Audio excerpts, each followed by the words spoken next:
저는 이렇게 말을 안 시킬 거면 그냥 말이 멈추지를 않으시네요. 제가 왜 발언 기회가 없는지를 말씀드릴게요. 좋아요. 뭐였지? 구독자의 아이고. 자, 시청자 여러분 안녕하십니까? 2021 주목해야 될 사회가치 트렌드 그 두 번째 시간입니다. 두 분 다 안녕하십니까? 안녕하세요. 안녕하세요.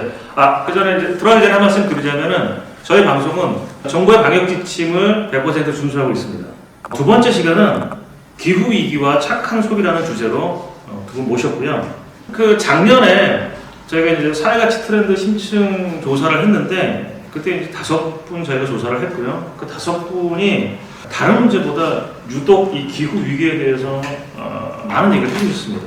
사실 이제 기후 위기라는 게 어떻게 보면 굉장히 좀 거대하고 좀 큰 얘기 같은데 오늘 이제 다룰 얘기들은 진짜 그런 거대하고 큰 얘기지만 각자 개인의 입장에서 또는 기업의 입장에서 해결 방안이 무엇이 있는가 좀 의견도 들어보고요. 자, 그리고 정말 해결 방안이 있는지 한번 이제 따져보는 시간을 갖도록 하겠습니다. 사실 이제 기후 위기라는 게 사실 코로나 팬데믹 발생과도 전혀 무관하지 않습니다. 기후 위기가 다양한 그 기후 재앙도 불러오지만 코로나 팬데믹도 기후 위기에 사실은 근거를 두고 있다고 생각을 합니다. 한번 지어보도록 하고요. 언젠가 뉴스에 보니까 북극에는 얼음이 녹아서 북극 말고요. 북반구가 더 추워졌다고 합니다. 그러니까 북극은 얼음이 녹아서 더 더워졌는데 북반구는 추워졌답니다. 저희 보니까 작년에도 그랬고 올해도 그렇고 사실은 요 몇 년 사이에 더 추워진 것 같아요. 정말 기후위기가 좀 심각해 보이는데 두 분 어떻게 생각하십니까? 김성민 의원 말씀해 주시죠. 기후위기 어떻게 바라보십니까? 물론 저야 심각해졌다고 생각을 합니다. 그런데 이제 여론조사 결과를 이렇게 보면 글쎄요, 이 기후 변화, 기후 위기라는 게 최근 몇 년 동안 여론조사의 주제로 이렇게 많이 조사가 됐던 것 같습니다. 그 전에는 예전에는 이제 환경 문제 뭐 이렇게 조사가 되다가 이제 미세먼지 이런 이제 이슈들이 등장했는데요. 최근에는 기후 변화 이렇게 조사들이 있었고요. 거기에서 이제 얼마나 심각하다고 생각하느냐라는 문항들이 있었는데 그 결과가 재미있게도 상당히 다수의 응답자분들이 심각하다 이렇게 응답을 했습니다. 2019년에 한국리서치가 피부에 와닿는 기후변화라는 그 기획조사를 했었는데요.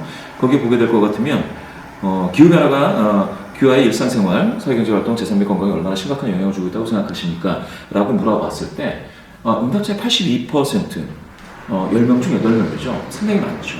상당히 많은 분들이 심각하다라고 응답을 했던 자료를 같이 보고 계십니다. 잠깐만요.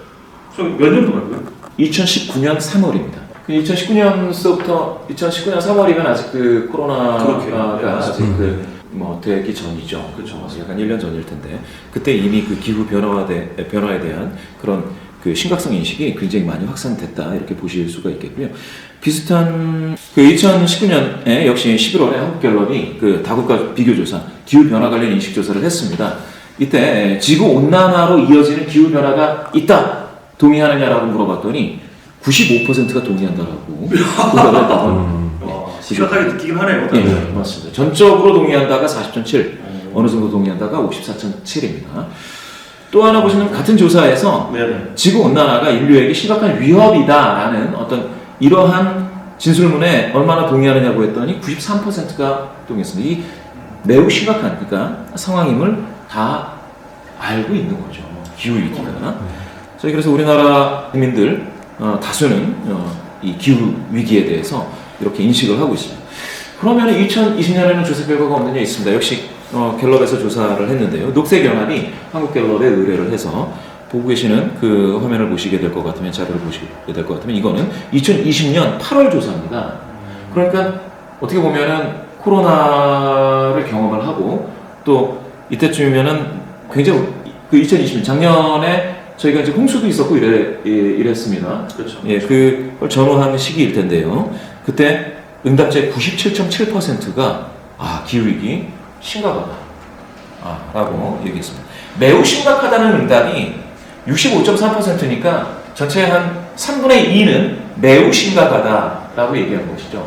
예, 어느 정도 약간 심각하다가 32.4%, 그래서 심각하다는 응답이 97.7%면 정말로 다수의 국민은 심각하다라고 인식을 하고 있습니다. 자, 저는 방금 김 작가님 말씀 주셨듯이 그 코로나로 이와 같이 기후위기 또 북극 말씀 주셨는데 점차적으로 여러 가지 징후를 통해서 대한민국 국민들이 심각하다라는 인식을 이렇게 많이 하고 있구나라는 생각을 갖게 되는 조사 결과가 많습니다.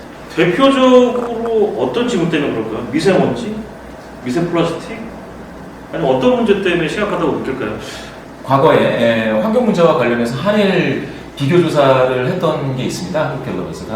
당시에는 그 기후 변화, 온난화라고 했습니다. 그때는 네. 온난화라고 많이 했는데 그에 대해서 일본 국민들이 인식하는 게 좀 더 많았다라는 결과가 있습니다. 그런데 이제 최근에 들어서 모르겠습니다. 그 미세먼지에 굉장히 오래도록 노출이 되면서 대한민국 우리 국민들이 사실은 기후와 관련된 관심이 굉장히 많아졌다, 강해졌다 이렇게 좀 볼 수가 있겠고요. 그리고 나서는 역시 이제 지구 온난화, 탄소 배출 문제 이런 것들이 사회에서 미디어를 통해서 계속해서 국민들을 이런 일이 있다고 이제 알려지게 되면서 이렇게 된 것 같습니다. 기후위기 좀 심각한 것 같습니다. 예. 많은 사람들이 이제 심각하다고 느끼고 있는 것 같고요. 예.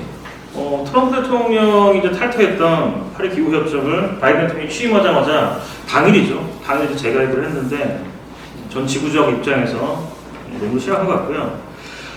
자, 그러다 보니까 이제 많은 사람들이 마트나 또 편의점이나 온라인 쇼핑하면서 물건을 구매할 때 환경 문제를 고민하면서 이렇게 이건 구매를 하고 이거는 구매를 하지 않고 이런 결정을 좀 기후위기와 연계를 해서 결정하시는 분들이 좀 있는 것 같은데 근데 정말 개인이잖아요. 개인이 이렇게 좀 환경 문제를 생각해서 고민하는 게 기후위기를 근본적으로 해결하는 데 조금이라도 도움이 되나요? 어떻게 저희는 좀 워낙 기후위기라는 게 거대한 담론이잖아요. 그래서 감이 안 와서 혹시 어떻게 좀 도움이 되는지 이런 부분에 대해서 한 말씀 부탁드리겠습니다. 예. 방금 제가 소개해드렸던 한국리서치의 조사에 따르면 네. 이런 문항이 있었습니다. 기후변화로 인한 문제를 예방하기 위하여 비용이 들더라도 에너지 절약에 도움이 되는 친환경 제품을 사용할 의사가 있습니까? 라고 물어봤더니 그렇다라는 응답이 88%입니다. 10명 중 9명이 해당된다는 건데 다수의 국민, 다수의 이제 성인이죠. 성인들은 기후 변화를 예방하기 위해, 대응하기 위해서 에너지 절약에 도움이 되는 친환경 제품 사용할 의사가 있습니다. 또 다른 측면에서는 이제 착한 소비라는 조사가 있었습니다. 이거 역시 이제 한국 리서치 조사인데요. 이것도 착한 소비와 관련된 2020년 8월에 이제 조사한 이 조사에서는 친환경적인 제품을 구매하는 것이 착한 소비이다. 착한 소비는 어떤 거냐라고 물었더니 착한 소비는 친환경 제품을 구매하는 것이다라는 응답이 사실 73%입니다. 그러면 4명 중 3명이라는 건데 이 경우에도 상당히 다른 어떤 사회적 책임이라든지 지역경제 활성화라든지 동물복지, 공정무역 이런 것들 대비 더 많은 응답을 얻은 것은 사실입니다. 그런데 제가 이제 여기에서 말씀드리고 싶은 것들은 하나가 있습니다. 기후변화 대응하기 위해 다음 사항들을 법제화하는 것에 대해 얼마나 동의하느냐라고 물었을 때 약간 좀 가장 많은 응답을 받은 것은 일회용 제품 사용 규제, 플라스틱, 비닐 등 제품을 담거나 포장하는 용기의 사용 규제 이런 것들이 이제 92% 정도 나왔거든요. 가전이나 차량의 에너지 효율 등급과 관련된 강제가 필요하다. 이거의 법제도와 법제화하는 것들이 필요하다가 83%입니다. 화력발전소 운행 중단 70%. 결코 낮지 않죠. 에너지 관련해서. 그러나 에너지 관련돼서 법제화하는 것이 필요하다라는 응답도 결코 적지 않습니다. 그러나 사실은 소비자 개인으로서 시민의 한 사람으로서 실천할 수 있을 때 보다 더 와닿는 것은 일회용 제품 사용 규제라든지 플라스틱 제로 캠페인 이런 데에 참여하는 것들이 더 좀 와닿는 것이 아닌가 하는 생각이 들었습니다. 조금 다르죠. 한 9%포인트 정도 차이가 나는 건데요. 그렇게 봤을 때 방금 김 작가님 말씀 주셨다시피 에너지와 관련돼서 탈탄소와 관련돼서 기후위기 대응과 관련돼서 과연 우리 사회에서는 소비자 한 사람이고 국민 한 사람에게 이렇게 하는 것이 더 좋다라고 정확하게 이렇게 캠페인을 잘 안내하고 있는지 이런 캠페인을 하시면 더 좋습니다 라고 하는 것들이 굉장히 좀 강하게 조직화되고 있는지 이런 것들은 약간 의문이에요. 가령 제가 에너지, 좋은 에너지, 신재생 에너지를 사용하겠다라는 생각으로 할 수 있는 것은 뭡니까? 태양광 패널을 설치하는 정도이거든요. 근데 그것 이외에 그러면 무엇인가? 그러면은 가전 제품 중에서 이제 효율이 좋은, 그 에너지 효율이 좋은, 등급이 좋은 것들을 내가 구입을 하고 작년에는 아마 그게 일부 환급을 받는 형태의 어떤 그런 제도가 있었을 텐데요. 이런 것들을 참여하느냐 잘 모른다는 거죠. 저는 그런 의미에서는 방금 말씀 주신 이런 문제에서 소비자 측면에서 또 평범한 소시민의 측면에서 좀 더 참여할 수 있는 그런 것들이 많이 되는 게 필요하지 않겠느냐라는 것들이 바로 이 여론조사 결과에서 우리는 읽을 수 있다. 저는 그렇게 한번 봤습니다. 마이크 처음 드신다더니 청산주처럼 그냥 쭉쭉 정신없이 하신 거 대단하신 거예요. 준비된 스피커 우리 김수정님 감사하고요. 자, 박대표님도 한 말씀 부탁드리겠습니다. 기후위기와 착한 소비 이 꼭지가 시작되고 나서 제가 드디어 바른 기회를 얻었습니다. 저는 이렇게 말을 안 시킬 거면 왜 저를 불렀는지 모르겠습니다. 두 분이 그냥 집에서 가세요. 집에서. 저들 다음에 기회 많이 있습니다. 죄송합니다. 네. 조용히 있어야겠네요. 저는 예. 착한 소비 중요하죠. 근데 이름이 약간 착한 소비 안 하면 나쁜 놈이냐 이런 거 아니라고 생각이 듭니다. 착한 소비는 이름이 약간 바뀌어야 된다고 생각합니다. 가치 소비 내지는 윤리적 소비. 그리고 무엇보다도 착한 소비는 그냥 착하게 사는 게 아니고 타인을 위한 소비. 남을 생각하는 게 아니라, 그리고 현재만 생각하는 게 아니라 미래를 생각하는 소비. 그렇게 생각이 듭니다. 그리고 아까 김수정님 중간에 말씀하실 때 개인적 차원의 그런 탈탄소 기후위기에 대응하는 그런 노력 별로 없지 않느냐 이렇게 말씀을 하셨는데요. 우리 사회에 지금 아주 중요하게 차지하기 시작한 어떤 사회 계층 내지는 사회 부분, 소비자 생활협동조합이라고 있습니다. 전국에 수십만 명 되는 조합원을 보유하고 있고요. 한살리, 아이쿠 아마 들어보셨을 것 같습니다. 거기서 탈탄소 캠페인, 기후위기 대응하는 캠페인, 지구를 구하자. 그래서 9가지 행동을 실천하면 마일리지처럼 쌓이고, 그걸 가지고서 아이디어 경진대회도 하고, 그런 움직임들이 개인적 차원, 조직적 차원, 그렇게 민간에서도 그런 것들이 일어나고 있다. 저는 크게, 아주 거시적으로 하는 정책적인 노력도 필요하지만, 그런 민간 차원의, 개인적 차원의 그런 노력들이 좀 더 많이 이루어진다면, 분명히 기후위기, 지금보다는 나은 상황 아주 만들 수 있다. 그렇게 생각을 합니다. 좋은 말씀 감사드리고요. 한 가지 개인적으로 궁금한 게 있는데, 저희 와이프 같은 경우도 보면 이제 무농약, 무항생제 이런 제품들 많이 이제 소비를 하거든요. 이런 건 웰빙 소비죠. 내 건강을 위해 소비하는 건데, 이런 웰빙 소비하고 그 착한 소비, 기후 환경을 생각하는 착한 소비하고 조금 같은 선에서 바라볼 수 있나요? 짤막하게 부탁드리겠습니다. 예, 김정님 먼저 짤막하게 해주시고요. 박 대표님도 반드시 말씀 부탁드리겠습니다. 웰빙이라는, 그러니까 사실은 이제 친환경적이라는 게 굉장히 그 범위가 좀 넓은 것 같아요. 무농약 말씀 주셨는데, 무농약이라든지 아니면 유기농 제품을 소비하는 것도 친환경 소비에 해당이 된다라고 사람들이 많이 생각을 하는 측면도 있는 것 같습니다. 그래서 사실 기후 대응을 하는 소비가 친환경이냐 꼭 그렇지 않다라는 응답도 섞여 있지 않겠느냐라는 생각을 가끔 해보는데요. 그와 관련해서 조사를 그러면 이제 완전히 나눠서 해야 되는 게 맞겠죠. 알겠습니다. 대표님 들어간 말 부탁드릴게요. 예, 착한 소비 못지않게 중요한 게 사실 착한 생산이라고 볼 수 있습니다. 근데 착한 생산, 기업들 보고 착하게 제품 만들어라. 좋은 원재료 쓰고 착취하는 그런 기업의 제품 원료 이런 거 쓰지 말고 그렇게 자발성에만 의존할 수 있느냐? 저는 회의적입니다. ISO 9001이라고 국제표준협회, 표준기구에서 만든 그런 규제가 있습니다. 그런 기준, 표준, 우리 기후위기, 이런 환경, 친환경 이런 분야에서도 그런 부분을 적극적으로 도입해서 그런 기업들에게 인센티브도 주고 그런 사회, 법, 제도적으로 그런 노력들을 좀 더 가해야지만 보다 더 효과가 있지 않을까 그렇게 생각이 들고요.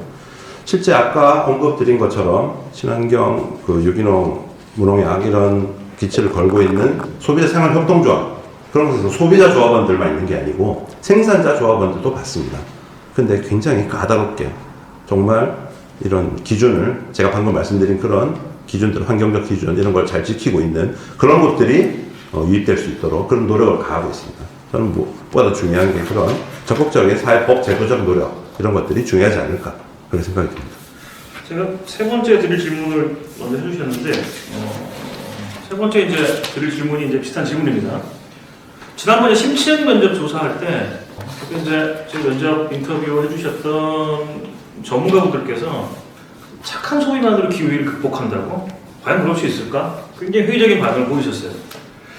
그렇다면 이제 소비자에게 착한 소비를 강조하기보다는 그러므로 대안으로서 착한 소비를 강조하기보다는 착한 생산을 할 수 있는 뭐 이른바 착한 기업, 착한 기업을 육성하고 지원하는 정책이 마련을 좀 해야 되지 않느냐라는 그 말씀을 해주셨는데 사실 언뜻 떠오르진 않거든요. 사실 착한 기업이라고 했을 때 그 범주, 어떤 행위 이런 것도 잘 와닿지도 않고 그래서 이런 거에 대해서 정책적인 지원이라고 한다면은 정말 착한 기업이 어떤 게 착한 기업인지 좀 정해져야 되고 그럼 어떻게 생산하는 게 착한 생산인지 좀 정해져야 될 텐데 이런 부분에서 김성인 한 말씀 해주시죠. 전문가 인터뷰에는 제가 참여하지 않았기 때문에 어떤 분이 뭐 말씀 주셨는지는 잘 모르겠는데요. 여튼 그 비슷한 류의 조사 결과를 이렇게 해석할 수 있는 그런 조사 결과를 한번 가져왔습니다. 그 내용은 아까 한국리서치의 2020년 8월 조사인데요. 이런 질문을 했습니다. 제품이 좋아도 비윤리적 기업의 제품은 뭐 구매하겠느냐, 구매하지 않겠느냐, 그 제품의 품질, 또 가격, 어떤 디자인 이와 관련해서 그런데 이 기업이 비윤리적이라면 구매하겠느냐 이런 질문을 했거든요. 보시는 어떤 차트에서 보실 수 있다시피 비윤리적 기업의 제품이라면 구매할 의향이 없다라는 응답이 62%입니다. 가격이 저렴하다면 그래도 구매하지 않겠다가 65%면 3명 중 2명이죠. 3분의 2. 상당히 많은 사람들이 비윤리적이라면 저렴해도 구매하지 않겠다. 디자인이 마음에 든다면 그래도 비윤리적이라면 구매하지 않겠다가 이번에 75%입니다. 4명 중 3명이죠. 상당히 많은 수의 응답자들이 비윤리적인 기업에 대해서 제품을 가격 측면, 품질 측면, 디자인 측면에서 우수하더라도 구매하지 않겠다라고 이야기를 하고 있습니다. 이게 뭐 환경과 관련해서 또 다른 식으로 물어봤는데 이건 약간 좀 다르게 물어봤습니다. 가격이 비싸더라도 친환경 제품이나 사회적 책임을 다하는 기업의 제품이라면 구매할 의향이 있다. 여기에는 약간 다른데 56%가 구매할 의향이 있다라고 했습니다. 그럼 44%는 이렇게 친환경 제품이나 사회적 책임을 다하는 기업의 제품이라도 가격이 비싸면 구매하기가 좀 망설여진다는 것이죠. 그러면 아까보다는 한 10%포인트로 격차는 좀 줄었습니다. 디자인이 마음에 들지 않아도 친환경 제품이나 사회적 책임을 다하는 기업의 제품이라면 구매할 의향이 있다. 라는데 55%가 그렇다. 구매할 의향이 있다. 디자인이 마음에 들지 않더라도 한 절반에서 좀 많은 겁니다. 그죠? 구매할 의향이 있다. 그런데 한 45%는 그런데 디자인이 마음에 들지 않으면 그렇게 착한 기업에서 생산됐다 하더라도 45%는 아니 뭐 구매할 의향이 뚜렷이 있다고 할 수 없다. 뭐 이렇게 이야기를 한 것이죠. 이번에는 제품의 품질이 떨어져도 친환경 제품이나 사회적 책임을 다하는 기업의 제품이라면 구매할 의향이 있다에 동의한다라는 응답은 45%로서 절반에 미치지 못했습니다. 품질을 줘야겠네요. 품질이 좋아야 되는 거죠. 그러니까 이제 이런 거죠. 비윤리적 기업에 대해서는 뭐 좋은 거, 싼 거, 디자인이 좋다 하더라도 구매하지 않겠다는 응답이 더 우세했는데 역으로 물어봤더니 가격적인 조건이 안 좋다거나 또 디자인이 마음에 들지 않는다거나 또 품질이 떨어지면 이 경우에는 착한 기업의 제품을 무조건적으로 사준다라고 이야기하지 않는다라는 겁니다. 소비자들은. 자, 이 부분에서 저는 이렇게 말씀을 드릴 수가 있겠습니다. 착한 소비를 아까 뭐 박 대표님도 그렇고 뭐 김 작가님도 말씀 주셨다시피 과연 그런 착한 소비가 만능이 될 수 있느냐, 착한 소비를 한다라고 하는 사람이 과연 다수가 될 수 있느냐, 착한 소비를 무조건 해라라고 압력을 넣을 수 있겠느냐라는 부분에서는 좀 달리 봐야 된다는 것이죠. 착한 생산에는 품질도 뒷받침되는 그런 생산이어야만 한다라는 어떤 그런 조사 결과를 우리는 볼 수 있다는 겁니다. 일단 그럼 말씀을 들어보니까 이 착하다는 기준을 좀 마련을 해야 될 것 같아요, 정책적으로. 그러면 착하다는 기준이 마련이 되면 그 기준에 맞게 세제 혜택이라든지 가격을 좀 저렴하게 생산할 수 있는 그런 정책이 좀 마련되면은 착한 생산을 충분히 할 수 있는 구조가 될 수 있겠네요. 그렇게 좀 생각을 하는 게 맞는 것 같습니다. 계속 질문을 드리겠습니다. 이게 사실 이제 기후 위기의 가장 중심에는 이제 탄소가 있거든요. 현 정부에서도 작년 12월에 2050년이죠. 탄소 중립 추진 전략을 발표했습니다. 뭐 솔직히 말씀드려서 와닿지 않는 부분도 있었고요. 어떤 부분에서 공감도 했는데 공부제가 생각을 해보니까 이제 저희가 이제 여러 전기 에너지를 쓰고 여러 가지 에너지를 사용하잖아요. 특히 이제 전기로 여러 가지 가전제품도 쓰고 실생활에도 많이 쓰고 하는데 우리 소비자 입장에서 에너지 소비하는 소비자 입장에서 탄소 에너지를 사용하지 않고 친환경으로 만들어진 에너지를 선택적으로 사용할 수 있다면 그게 가능하다면 이제 정부에서 기업들한테 야 재생에너지 생산해 탄소 에너지 줄여라고 하지 않더라도 사실 기업에서 앞다퉈서 재생에너지 쪽으로 나가지 않을까요? 혹시 무슨 대안 같은 게 있을까요? 조금 가장 현실적인 문제에 대해서 말씀을 드렸는데 뭐 의견 좀 부탁드리겠습니다. 먼저 이제 말씀드리고 싶은 거는 제가 지금 가져온 자료는 2020년 10월 셋째 주에 TBS 의뢰를 받아서 조사한 결과, 리얼미터가 조사한 결과입니다. 예. 요 차트를 보시게 될 것 같으면 국가 에너지 정책과 관련해서 이제 설문을 했어요. 네. 지금 방금 말씀 주신 거는 에너지 생산과 관련해서 생산, 보관, 송배전 이런 것들이 다 포함됐겠죠. 거기에 대한 어떤 효율성, 그러니까 경제성 이런 것들이 이야기가 될 수가 있을 텐데요. 과연 국민들은 효율성을 가장 중요한 가치로 보느냐라는 것들을 TBS 의뢰로 조사를 한 결과에 따르면 국민에게 이제 안전성이라는 측면이 58.3%, 비용에 대한 효율성이 34.7%입니다. 그렇게 본다면 사실은 국민 중에 다수는 10명 중 6명은 안전성을 좀 우선시하는 것이죠. 그렇게 따지면 사실은 원자력 발전, 원전을 멈출 수 없는 이유는 가장 큰 이유는 비용 문제 아니겠습니까? 비용 효율성이 가장 좋지 않습니까? 원자력이. 그래서 원자력을 포기할 수 없는 국가 에너지의 주요한 에너지원으로 사용할 수밖에 없는데요. 국민들의 여론은 또 다른 측면에서는 안전성도 고려해야 된다라고 응답하시는 분들이 10명 중 6명이었다. 이 부분은 좀 고려가 돼야 될 것이다. 이 부분을 먼저 말씀드립니다. 그리고 또 하나는 이제 친환경 재생에너지에 관련된 부분인데요. 친환경 재생에너지에 대해서 사실은 2020년 8월에 갤럽이 녹색연합의 의뢰받아 조사한 내용 결과에 따르면은 석탄 발전을 좀 종료하고 재생에너지 전환을 하는 것에 대해서 어떻게 생각하느냐라는 질문이 있었습니다. 여기에 딱 맞는 질문이죠. 매우 동의한다가 41.5, 대체로 동의한다가 49.2입니다. 그럼 90%. 10명 중 9명이 석탄 발전 종료 및 재생에너지 전환에 대해서 동의하고 있다는 것이죠. 원전에 대해서도 이렇고 석탄 발전에 대해서도 이와 같이 조금 좀 줄여 나가자, 재생에너지로 전환을 하자라는 데에 대해서 공감대가 굉장히 확산이 되고 있다는 것입니다. 아무래도 원전은 안전성 문제이고 석탄 발전은 잘 아시다시피 이제 미세먼지라는 측면에서도 봐야 될 것이고요. 그리고 이제 탄소 발생 측면에서도 이제 봐야 될 텐데요. 결과적으로는 이렇게 여론조사를 해봤더니 재생에너지로의 전환이 필요하다라는 의견이 있다라는 것이죠. 저는 최근에 어떤 책을 읽었는데요. 그 책에서 소개되기로는 예전에는 신재생에너지가 굉장히 비쌌습니다. 생산이라든지. 그렇죠. 그 당시에는 이제 배터리도 비싸기 때문에 저장을 해서 옮길 때에도 비싸다 이런 이야기도 있었고요.